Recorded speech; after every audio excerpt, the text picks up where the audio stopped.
Баршаңызға сәлем, сіздермен бірге Жансая. Бүгін біз осындай жаңа жылға идея ретінде осындай салат дайындайтын боламыз. Дәмі өте керемет, міндетті түрде жасап көріңіздер. Менің арнамнан осындай түрлі рецептердің табасыздар, сондықтан жіберіп алмас үшін подписаться кнопкасын басып қойыңыздар.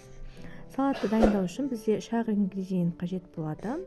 Сол қажет ингредиенттерімізді біз турап аламыз. Ең алдымен оған крабовые палочки дейді, краб таяқшаларын осындай ұзынша етіп турап аласыздар. Кейін барлығын турап алғаннан кейін келесі ингредиент жұмыртқа. Жұмыртқамызды біз алдын ала пісіріп аламыз. Пісіріп алғаннан кейін осындай етіп оны да ұзынша етіп жіңішкелеп турап аласыздар барлығын.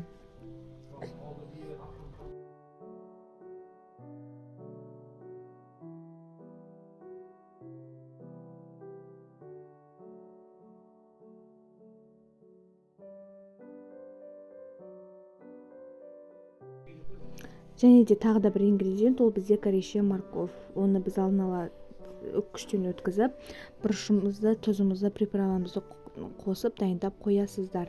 Жұмыртқаны пісіруге салған кезде дайындап қойсаңыздар болады. Кейін осыған соусымыз, яғни майонезді құйып, жақсылап тұрып араластырып аласыздар. Барлығын араластырғаннан кейін әдемі ыдысымызға салып столға қоюға болады. Осындай өте керемет, өте дәмді, өте тез, өте оңай жасалатын салатымыз дайын болды. Міндетті түрде жасап көріңіздер. Ас болсын. Егер де менің видеом ұнаса, лайк басып жазылып кетуді ұмытпаңыздар.